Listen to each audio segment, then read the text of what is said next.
अध्याय 11। खलनायक भ्रमित है, भाग 2। शैल ने अपने मंगेतर को उस पर तलवार तानते हुए देखा। क्या ये शुद्ध पागलपन नहीं है? अरे, एरन ने भी अपने बाल बनवाए होंगे, उसने सोचा। निस्संदेह यह विशेष स्थिति शैल के स्वयं के कार्यों के कारण भी उत्पन्न हुई थी। यह उस पाउडर के प्रभाव के कारण हो रहा था जो उसने उसे खिलाया था। हालांकि ऐसा कोई रास्ता नहीं था कि खलनायिका को अपने किए पर पछतावा हो। एरन ने सर्प आभूषणों को ले जाने के बाद उसने सोचा, मैं इस दुष्ट मंगेतर को दंडित करने के लिए क्या कर सकता हूँ। फिर उसके मन में जो बात आई वह नीलामी में खरीदी गई वस्तुओं में से एक थी। ये झूठ की गोली थी। उसने नीलामीकर्ता ने जो कहा था उस पर ध्यानपूर्वक विचार किया। इस बार यह झूठ की गोली है। इसे किसी को खिलाओगे तो वो झूठ ही बोलेगा, और यदि वे झूठ ही बोलते हैं तो क्या तुम सच भी न जानोगे? हाँ, यही तो है। इससे मैं अपनी मंगेतर को सजा दे सकती हूँ। इसका उपयोग करते समय आपको इसे बहुत कम मात्रा में उपयोग करना चाहिए। यदि आप एक साथ बहुत अधिक उपयोग करते हैं तो आप न केवल विपरीत कहेंगे बल्कि विपरीत भी करेंगे। इस बार गलतियों की कोई गुंजाइश नहीं थी। सावधानियों के बारे में सोचते हुए उसने थोड़ी सी गोली तोड़कर चाय में मिला दी। ये बिल्कुल सही मात्रा थी। अगर एरन ने ये चाय पी ली तो उसके पास झूठ बोलने के अलावा कोई चारा नहीं बचेगा। इसलिए जब एरन ने अपनी चाय पी ली तो शैल ने तुरंत एरन से बात करने की योजना बनाई। मैं तुमसे बहुत नफरत करती हूँ, वह इसी से शुरुआत करना चाहती थी। आमतौर पर एरन उसका अपमान करता था। बेशक इस बार ऐसा नहीं होगा।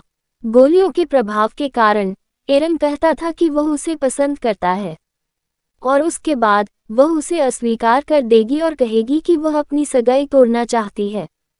तब वह एरन को नजरअंदाज कर देगी। शैल ने सोचा कि यह स्पष्ट है कि एरन आगे क्या कहेगा। नशे के कारण उसने कहा कि वह सगाई नहीं तोड़ना चाहता।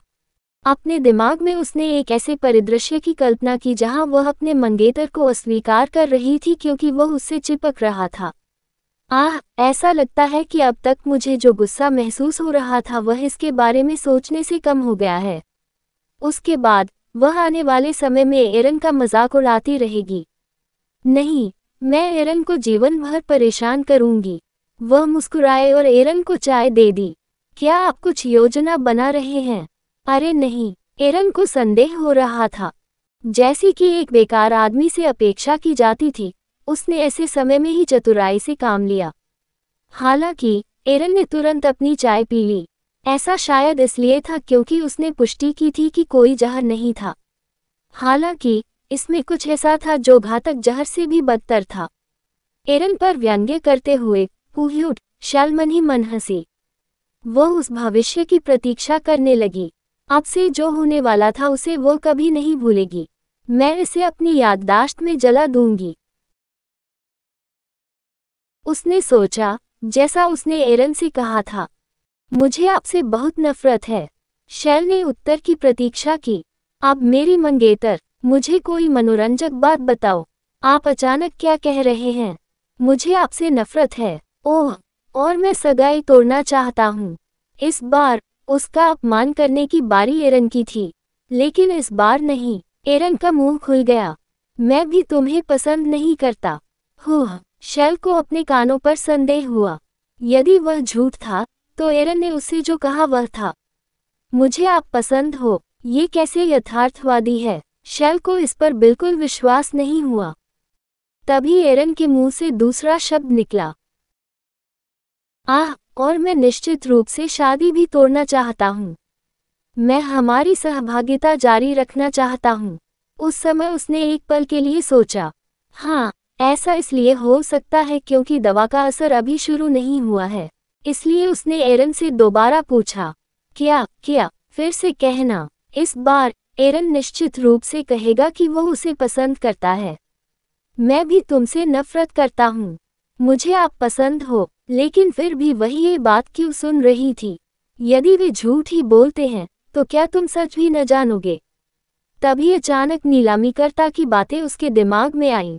नहीं, ये सच नहीं हो सकता। वो मुझे फिर से पूछना होगा। हालांकि वह बिल्कुल भी नहीं बोल सकी। ऐसा इसलिए क्योंकि उसका मंगेतर उसे काफी अजीब भाव से देख रहा था। तुम बाहर निकलो। हाँ, ऐसा इसलिए है क्योंकि मैं तुम्हें देखना नहीं चाहता। चले जाओ। उसने भागने का फैसला किया, क्योंकि उसे तुरंत कोई और प्रश्न पूछने का मन नहीं हुआ। इसलिए उसने एरन को कमरे से बाहर जाने के लिए कहा। हाँ, मैं भी यही कहना चाहता हूँ। मैं तुम्हें देखना भी नहीं चाहता। मैं ऐसा नहीं कहना चाहता, क्योंकि मैं तुम्हें मिलते रहना चाहता हूँ। आह! खलनायक शेल अपने मंगेतर द्वारा अभी अभी कहे गए शब्दों को नज़रअंदाज करना चाहती थी। वह पराजित महसूस कर रही थी। जी हाँ, उनका मंगेतर पिछले कुछ समय से ऐसी ही हरकतें कर रहा है। जब भी शेल ने उसे धमकाने की कोशिश की, अंत में हार उसकी ही होती थी। एरन इस तरह की स्थिति से एक पाश की तरह बाहर निकल गया। वह अब तक का सबसे बुरा मंगेतर है। शेल ने उन गोलियों को देखते हुए सोचा जो अभी भी उसके पास आधी से ज्यादा बची हुई थी। जाहिर तौर पर यह दवा नकली थी। ऐसी कोई दवा नहीं थी जो लोगों से केवल झूठ बुलवा सके। वह खुद भी ये दवा लेकर यह साबित कर सकती है, लेकिन वह दवा नहीं ले सकी। कोई रास्ता नहीं। अगर दवा असली निकली तो मैं क्या करूँगा? खलनायक उलझन में था। ये सब उसके मंगेतर की वजह से हो रहा था। हाँ, उसके कुत्ते जैसे मंगेतर के कारण। कहानी खत्म। अलविदा।